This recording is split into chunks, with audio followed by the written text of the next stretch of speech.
Praise God at magandang umaga po sa bawat isa. Okay, so settle na ba lahat? Pwede nang mag-take off? Okay, pwede na ba? Pwede na ba?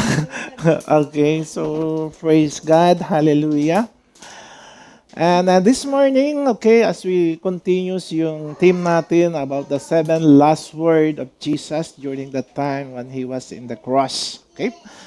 But before that, kung nakasettle ang lahat, kung okay ng lahat, pwede ba natin batiin muna ng ating mga katabi sa upuan and said, I love you with the love of the Lord. Okay, I love you with the love of the Lord. Okay, diba? Nakakamiss, diba? Nakakamiss yung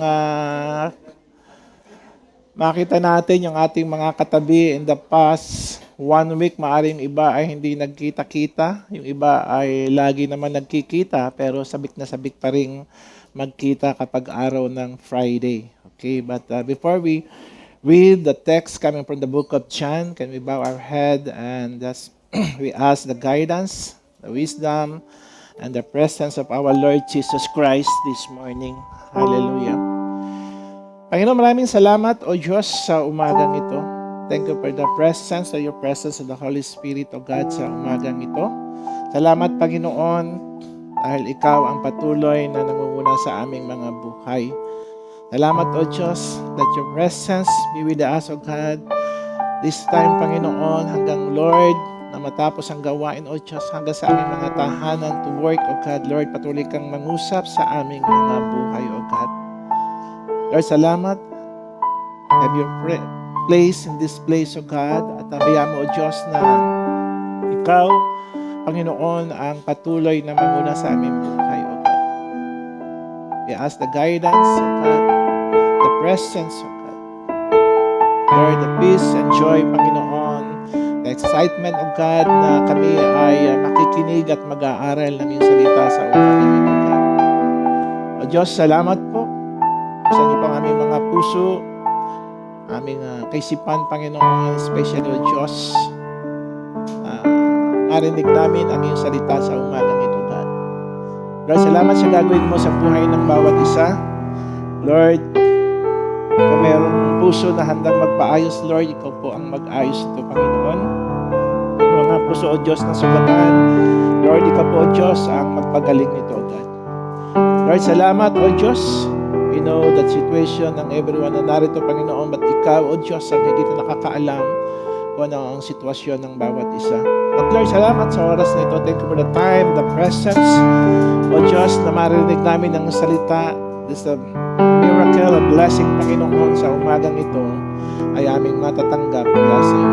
Panginoon, maraming po salamat at isang pa sa lahat ang mapurit parangal sa pangalan ng aming Panginoong Jesus. Amen and amen. Amen. So, malinaw ba dyan sa likod? Okay lang? Okay. Doon sa kaliwa, okay lang? So, of course, this is the time na once again, the first Friday in the month of May, let's continue the theme about the last word of Jesus in the cross. John chapter 19, verse 28 to 29. John 19, 28 to 29, the NIV version.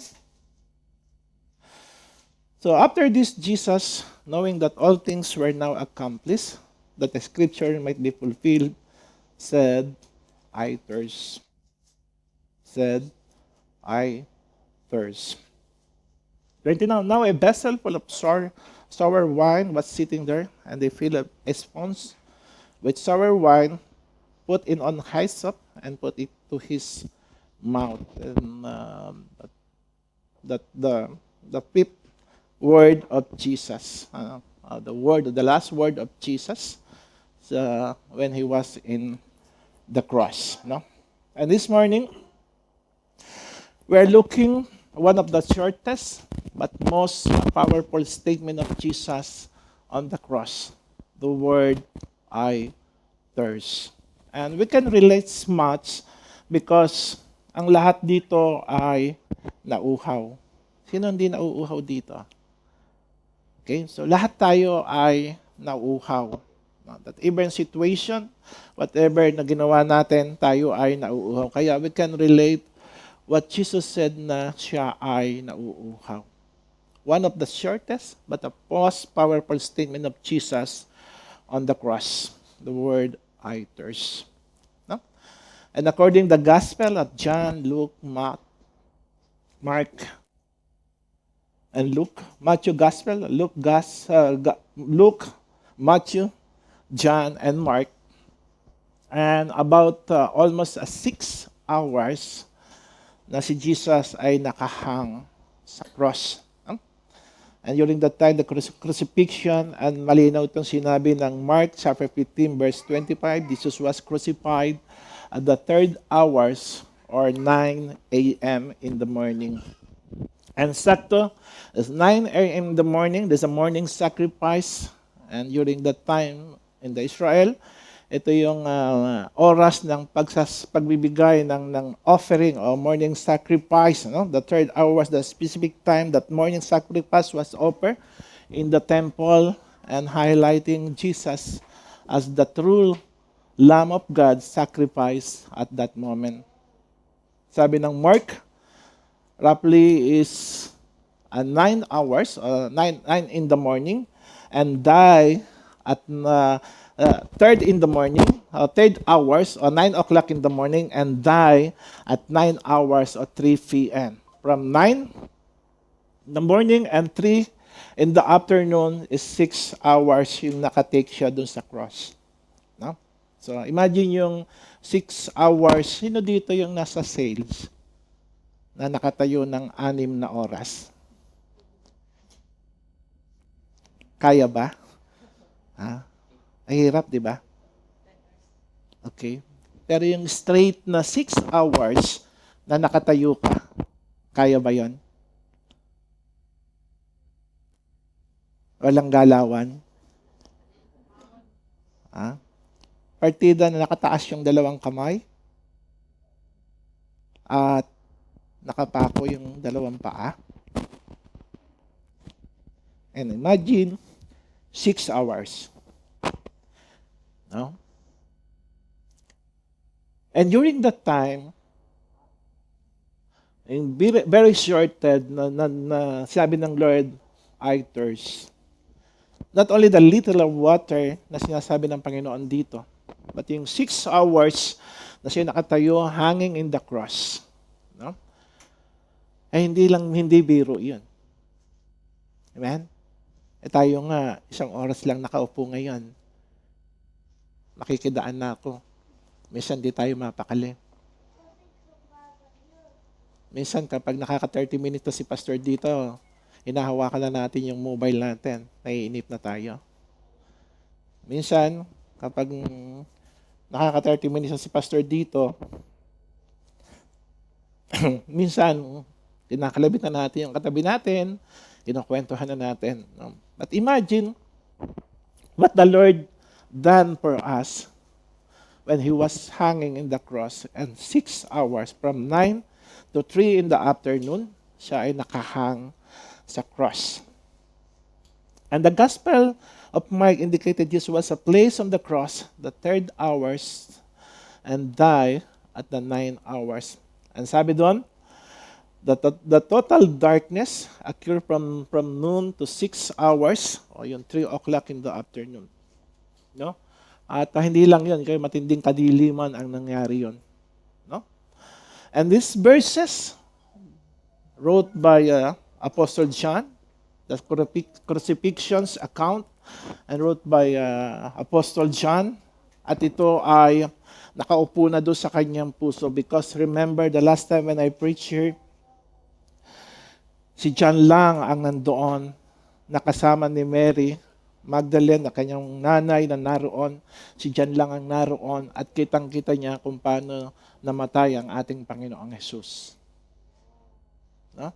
Sino dito yung naka-witness na ng namatayan? Naka-witness na talagang namatay, naghihingalo.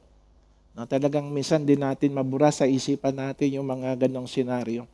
At ito yung sinulat ni John, no, na nakaupo siya, talaga yung pangyayaring to, kitang-kita niya kung paano naghirap yung ating Panginoon.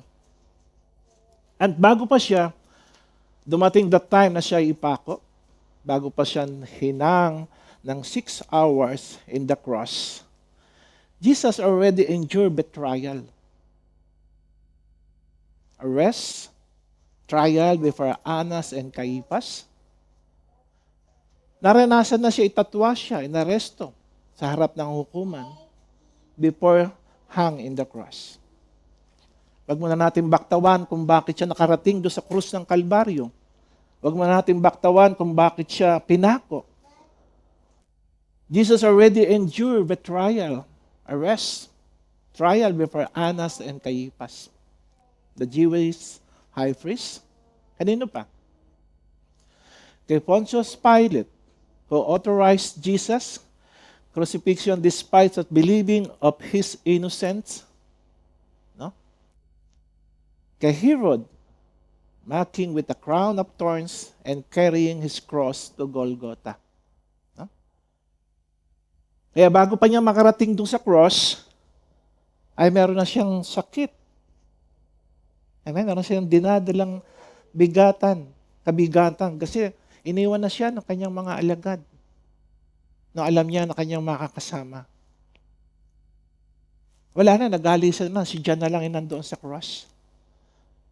Pero ang itatwa ka, pinagtawanan ka, dinuran ka, hinampas ka, and before, in the front of Pontius Pilate and Herod, no, nag-travel siya going to Mount of Golgotha. At pagkatapos nun, pinako siya and hanging in the cross for 6 hours. Can you imagine yung ganong suffering? Yung ikaw nga lang, yung tinatwa ka, tinanggi ka, ang sakit eh. Gusto mo gumanti ka agad eh. Amen? Yung niloko ka, na talagang akala mo kasama mo, na akala mo kaibigan mo, akala mo di ka iiwanan, pero in the last hour, iniwanan ka. Ang sakit nun eh. No? At pagkatapos nun, na alam mo naman na wala kang kasalanan, wala kang ginawang kamalian, pero ito yung hatol sa iyo. Nasaan ang hustisya? Di ba? Minsan yan lagi natin pinaglalaban, Pastor, nasaan ang hustisya? Ako yung naapi, ako yung iniwanan. No? Kita mo yung dala ni Jesus, yung sakit, yung iwanan, pinagtawanan, no? Ang spiritual talagang naroon, yung sakit na kayang naramdaman. At hindi lang yon, kasama rito yung physical na sakit. Sa unang tingin, yung the word "iters", sa unang tingin parang sinasabi natin, parang simple lang to, parang physical needs lang to. Pero when we study deeply, makita natin, not just a cry of pain. This is a theological statement and declaration of mission. This is a window into the heart of Christ. Yung sa word na arte at iters ay ito talaga yung laman ng kanyang puso. Di ba? Kung ginawa niya ang lahat, pero in the end, siya lang yung naiwan. At ang sakit nun. And this morning, I will give you 5 points about this text. Number 1.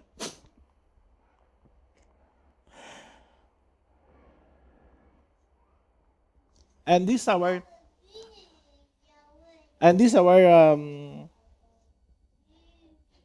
title. Thirsty Savior. No? Thirsty Savior. Number 1. Jesus completing a mission. After this, Jesus knowing that all things were now accomplished. No? Jesus knowing that all things were now accomplished. Hindi lang pala simple na siya ay nauuhaw. Hindi lang pala sa simple na siya ay nasaktan. But sabi ng verse 28, knowing that all things were now accomplished. Meron siyang mission. Meron siyang gagawin. Meron siyang pinagagawa sa kanya. Meron siyang dapat gawin at tapusin kung bakit siya ay narito. Sabi ko kanina kung paano yung sakit, yung hirap na kanyang pinagdaanan. Pero sabi ng verse 28, after this, Jesus, matapos na mapagdaanan ng lahat ng yun, yung sinabi ko sa kanya, tinatwa siya, pinarusahan siya, at hinang siya ng 6 na oras. Sabi ng verse 28, after this, Jesus knowing that all things were now accomplished.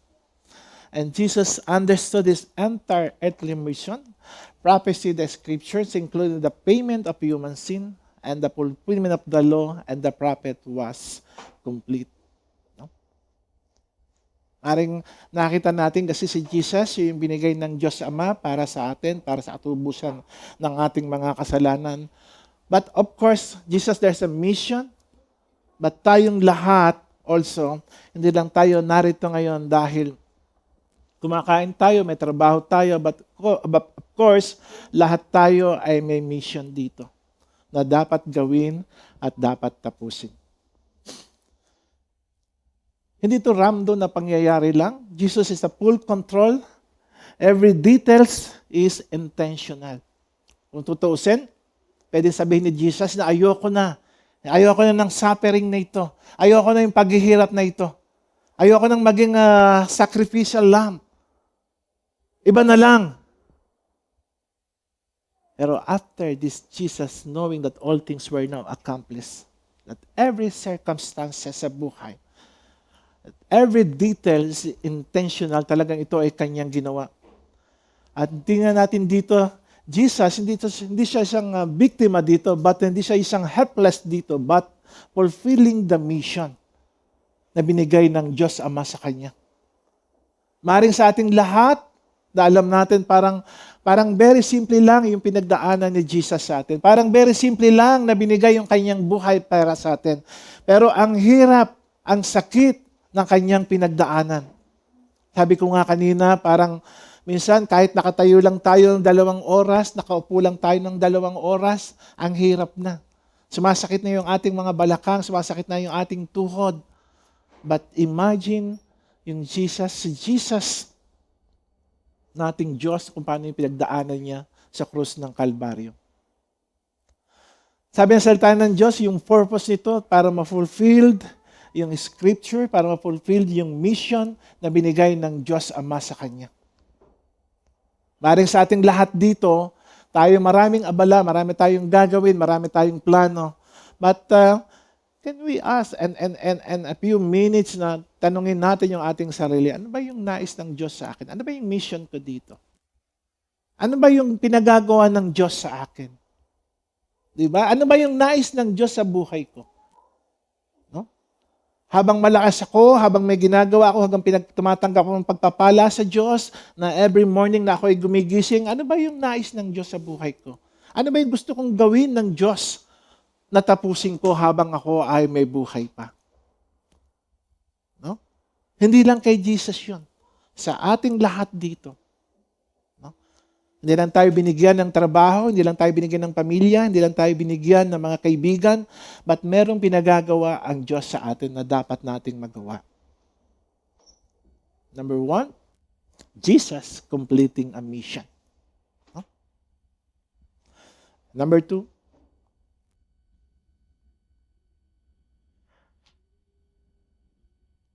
Jesus is truly human. And the word I thirst, ito yung real na physical need ng tao. Mga kapatid, when Jesus said thirst, He was expressing a real physical need. Dehydrated, bleeding, exhausted. Hindi lang ito basta acting lang, hindi lang ito symbolic lang, but He was really suffering. Sometimes we think na hindi natin maintindihan ni Lord yung pinagdadaanan natin. Sometimes hindi natin maintindihan ni Lord yung mga bagay na ating kinakaharap. Para maintindihan ni Lord lahat ng ating pinagdadaanan, lahat ng yon ay pinagdaanan ng ating Panginoon. Tama ba? Kaya wala tayong pwedeng sabihin, Panginoon, hindi mo ako naunawaan eh. Niloko ko ng boyfriend ko. Iniwan ako ng asawa ko. Tinanggalan ako ng trabaho kahit wala akong ginagawang masama o violation sa company. Hindi mo ako naintindihan eh. Pero lahat ng yan ay pinagdaanan ng ating Panginoong Jesus. Kaya alam na alam niya kung ano ang sitwasyon natin ngayon. Amen? Pero dahil sa cross, He knows pain, He knows suffering, He knows weakness. Hebrews chapter 4 verse 15, sabi ng salita ng Diyos, Jesus sympathized with us. Alam niya kung ano yung ating pinagdadaanan. Alam niya yung ating sitwasyon. Ang Diyos na ating pinaglilingkuran, hindi lang siya makapangyarihan, marunong din siyang makiramay. Marunong din siyang, alam niya kung ano yung nararamdaman natin. Alam niya kung ano yung kailangan mo talaga. Alam niya kung ano talaga yung pangangailangan mo sa buhay. Maaring sa ating lahat tayo may iba't ibang sitwasyon sa buhay, pero yung talagang needs natin, ano ba yung pinakalagang sabihin natin yung uhaw tayo? Iba't ibang sitwasyon sa buhay natin na minsan ay, saan ba ako talaga uhaw? Sa pagmamahal, sa relasyon? Saan ba ako talaga uhaw? Sa pagkalinga? Saan ba talaga ako uhaw? Minsan yung pagkauhaw na yan ay tinatakpan natin ng maraming bagay dito sa sanlibutan. No? Pero hindi talaga ito makakatapal sa tunay na pagkauhaw ng ating kaluluwa, ng ating espiritu. Jesus is truly human. In verse 28, our thirst is a real physical need. Lahat tayo, sabi ko kanina, lahat tayo nauhaw, lahat tayo nakaramdam ng pagkahina, lahat tayo nakaramdam ng pag-iwan, ng problema, pero lahat ng yan ay naranasan ng ating Panginoong Jesus.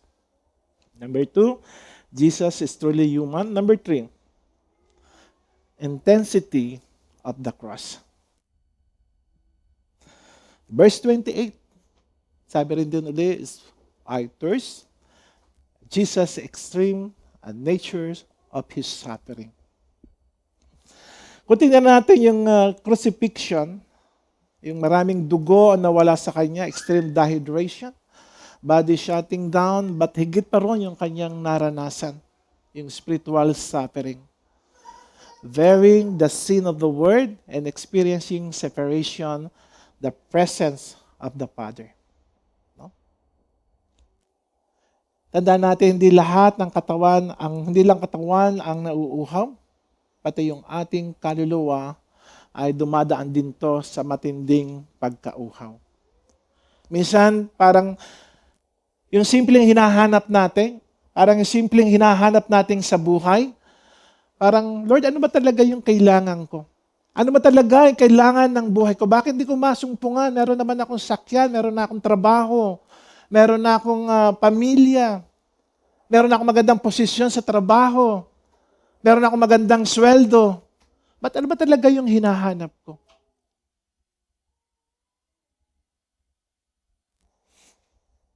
Tandaan natin, kung gaano kabigat ang kasalanan ng sanlibutan, ganong kabigat ang dinanas ni Kristo doon sa krus ng Kalbaryo. Ang hirap ng kanyang pinagdaanan, ang hirap ng kanyang dinanas, at hindi lang ito biro, but alam natin kung gaano kabigat yung kanyang pinagdaanan doon sa krus ng Kalbaryo, yung hirap, yung sakripisyo, pero lahat ng yon ay ginawa niya para tayo ay magkaroon ng buhay. Amen? Para tayo ay magkaroon ng buhay. Isang buhay na walang hanggan, isang buhay na kaaya-aya, isang buhay na merong kapayapaan, isang buhay na magbibigay sa atin na tunay na kapayapaan ng ating puso at kaisipan. Jesus' extreme nature of suffering Ang tindi ng kanyang pinagdaanan. Ang tindi ng kanyang hirap na kanyang pinagdaanan. Pero sa lahat ng iyon, alam natin na lahat ng iyon ay nalagpasan ng ating Panginoon para tayo ay magkaroon ng buhay. Para yung tunay nating pagkauhaw ay magkaroon ng kapayapaan na ma-fulfilled yung pagkauhaw natin, mapawi yung ating pagkauhaw. Number 3, the intensity of the cross. Ito yung Jesus' extreme nature of His suffering. Sino rito yung sabihin natin na dumanas na talaga ng matinding pagsubok sa buhay? Sino dito yung dumanas na sabihin natin, hindi lang physical, even the spiritual needs natin, ay nakita natin talaga ang tindi ng pinagdaanan natin. Kaya minsan, sinasabi natin na talagang, Lord, salamat sa iyong presensya, salamat sa iyong pagsama, dahil sa kabila ng matinding pagsubok sa buhay, dahil sa matinding problema sa buhay, ay nalagpasan ko lang lahat yun. Nalagpasan kong lahat iyon. Maring sa atin ngayon ay iba't ibang sitwasyon ng ating buhay na pinagdadaanan. But salamat sa Diyos. Dahil alam natin sa lahat ng problema natin pinagdadaanan, alam ng ating Panginoon yan. And number 4, fulfillment of the Scriptures. That the Scriptures might be fulfilled. And Psalm 69 verse 21, they put gall in my food and gave me vinegar for my thirst. Ito yung Psalm 69 verse 21. And John 19:29, now a vessel full of sour wine was sitting there, and they filled a sponge with sour wine, put it on hyssop, and put it to his mouth. Ito yung katuparan ng Scripture. Psalm 69 verse 21, and fulfillment nito in John 19 verse 29. No? And I remember, hindi ito yung binigay ng guard sa kanya, yung wine, yung maasim na wine, hindi para siya ay tulungan lang, hindi para siya ay mapawi yung kanyang uhaw. But ito isang uri ng pag-iinsulto sa ating Panginoon. No? Minsan, may mga tao na alam natin para akala natin tumutulong. May mga tao na minsan akala natin kaibigan. May mga tao na akala natin na talaga siya ay talagang kasama natin. But hindi natin alam, minsan may iba siyang intensyon. No? Like the guard na ito, nakumuha siya ng sponge, at siya nito sa maasim na wine, at binigay sa ating Panginoong Yesus. Ito isang uri ng pag-iinsulto sa ating Panginoong Yesus. And number 4 is fulfillment the Scriptures. So lahat ng ginawa ng ating Panginoong Yesus, ay nakita natin na siya ay nahirapan, distracted by fame, focus siya sa kanyang mission. No? Even sa kanyang pinagdadaanan na hirap, natili siya kung ano yung pinagagawa ng Diyos sa kanya. Alam niya kung ano yung kanyang gagawin, alam niya kung ano yung dapat niyang tubdin, alam niya kung ano yung dapat niyang tapusin. No? Hindi lang yung konting problema, hindi lang yung konting pagsubok ay nawawala tayo sa focus sa ating buhay. Pero si Jesus iba. Even sa matinding sakit, pighati, in the middle of suffering, naroon pa rin yung kanyang obedience. Naroon pa rin yung kanyang pagsunod. Tandaan natin, faithfulness is proven not in the comfort place, but in suffering. Amen? Yung katapatan natin sa Diyos, napapatunayan to hindi sa mga komportableng panahon, but do sa mga during that time na suffering, during that time na kung saan naghihirap. Kaya nga makikita natin, lalo na sa mag-asawa, mapapatunayan natin yung talagang pagmamahal ng isa't isa, hindi doon sa pareho kayong sumisweldo ng malaki. Hindi sa na pareho kayong komportable sa isa't isa. But mapapatunayan ang pagmamahal ng bawat isa during that time na talagang nakita mo sa asawa mo, puro kapintasan na lang. Nakita mo, puro problema na lang o nawalan siya ng trabaho. Doon mapapatunayan yung pagmamahal sa isa't isa during suffering. Kasi madaling mahalin yung pareho kayong may pera, parehong maganda status ng buhay nyo, parehong maganda yung sitwasyon nyo sa buhay. Pero ang hirap mahalin kapag alam natin na wala ka nang makukuha sa kanya. O di kaya puro paghihirap na lang ang binibigay niya sa atin. Ang hirap mahalin yun. Parang isang magulang, no? Kahit ganong kalaki yung problema binibigay ng kanyang anak, nandun yung pagmamahal ng kanyang magulang. Hindi nawawala yun, no? Ang sitwasyong ganon ay ito pinatunayan ng ating Panginoong Jesus. Sa kabila ng matinding hirap, sakit, o sama ng loob na kanyang naranasan, na pinakita ng mga tao sa kanyang kapaligiran, pero naroon pa rin yung kanyang mission. Hindi natapos doon sa hirap at sakit na kanyang naranasan, but to fulfill yung mission na binigay ng kanyang Ama. And number 5, the great exchange. In John 4:10, verse 15, John chapter 4, verse 10 to 15, kung ating makita yung the Samaritan woman. No? Jesus answered, if you know the gift of God, and whom it is the ask you for a drink, you will have asked Him, and He will have given you a living water.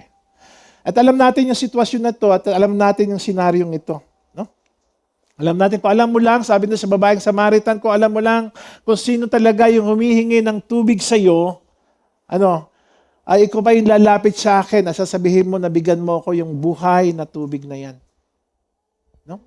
Sir, the woman said you have nothing to draw with and the well is deep.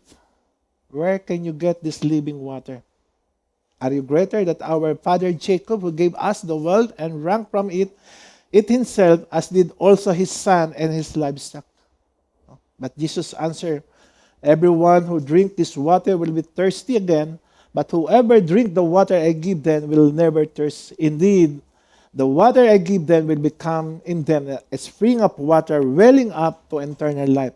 And this woman said to him, Sir, give me this water so that I will not get thirsty and had to keep coming here to draw water. Kung alam lang natin, kung alam lang ng babaeng ito, kung talagang saan nanggagaling yung buhay, yung tubig ng buhay, ay sigurado hindi sila lalayo sa ating Panginoong Jesus. Na ma-experience the woman na ito, na Samaritan woman, na ma-encounter niya ang ating Panginoong Jesus. Sabi niya, everyday kumukuha ako ng tubig dito para aming inumin. No? Pero sabi ng ating Panginoon, siya, ikaw ay muling mauuhaw. Pero yung tubig na ibibigay ko sa iyo, kailanman ay hindi ka mauuhaw. At ang tinutukoy niya rito yung Holy Spirit. No? Maring sa ating lahat ngayon, marami tayong hinahanap sa buhay. Marami tayong hindi mabitawan sa mundong ito.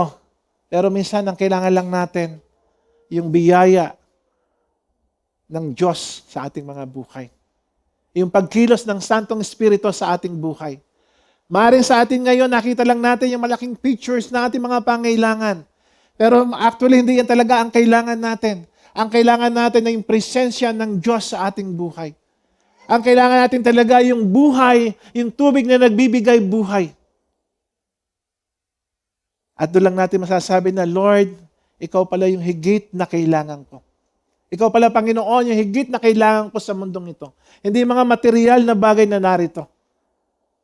Sabi ng Panginoon, during that time na siya'y nauuhaw, inoffer ko na, binigay ko na yung lahat. Yung aking buhay. No? Lahat yung para tayo magkaroon ng buhay.